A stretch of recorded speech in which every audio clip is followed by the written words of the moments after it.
নমস্কাৰ সৰ্বদসকল আমাৰ অসম চৰকাৰে আজিৰ কেবিনেট বৈঠকত ৰাজ্যৰ চৰকাৰী কৰ্মচাৰী আৰু পেঞ্চনাৰসকলৰ বাবে এটা বৃহৎ সিদ্ধান্ত গ্ৰহণ কৰিছে যাৰ দ্বাৰা আমাৰ ৰাজ্যৰ চৰকাৰী কৰ্মচাৰীসকল আৰু পেঞ্চনাৰসকল উপকৃত হ'ব। গতিকে সৰ্বদসকল বলক এই ভিডিঅ'টোৰ জৰিয়তে আমাৰ চৰকাৰী কৰ্মচাৰীসকলৰ বাবে থকা আজিৰ এই সুখবৰটো জানি লওঁ। তাৰ আগতে আপোনালোকক এটা অনুগ্ৰহ কৰি আমাৰ এই ভিডিঅ'টো লাইক শ্বেয়াৰ কৰিব আৰু নতুনকৈ অহা সৰ্বদসকলে আমাৰ এই চেনেলটো ছাবস্ক্ৰাইব কৰি ল'ব।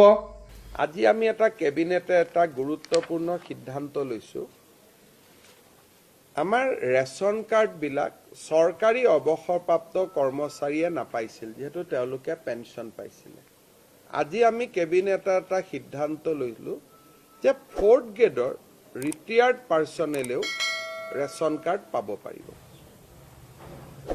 গ্ৰেড 4 যদি মই চৰকাৰী চাকৰিয়ালে ৰেশন কাৰ্ড নাপায়, যেহেতু এইটো দৰিদ্ৰ মানুহৰ কাৰণে দিয়া হয়, কিন্তু গ্ৰেড 4ৰ ৰিটায়াৰ মানুহ এজনকো আমি দৰিদ্ৰ বুলিয়ে ধৰি লৈছোঁ আৰু তেওঁলোকে ফ্ৰী ৰেচন আৰু আয়ুষ্মান ভাৰতৰ সেৱা লাভ কৰিব পৰাকৈ ৰেচন কাৰ্ড লাভ কৰিব, কিন্তু গ্ৰেড 3 নহয়, এইটো অনলি ফৰ গ্ৰেড 4। গতিকে সৰ্বদসকল এয়া নিশ্চয় আমাৰ ৰাজ্যৰ চৰকাৰী কৰ্মচাৰী আৰু পেঞ্চনাৰসকলৰ বাবে এটা অত্যন্ত সুখবৰ। আশা কৰিছোঁ আপোনালোকে আমাৰ এই ভিডিঅ'টো লাইক শ্বেয়াৰ কৰিব আৰু নতুনকৈ অহা সৰ্বদসকলে অনুগ্ৰহ কৰি আমাৰ এই চেনেলটো ছাবস্ক্ৰাইব কৰি ল'ব।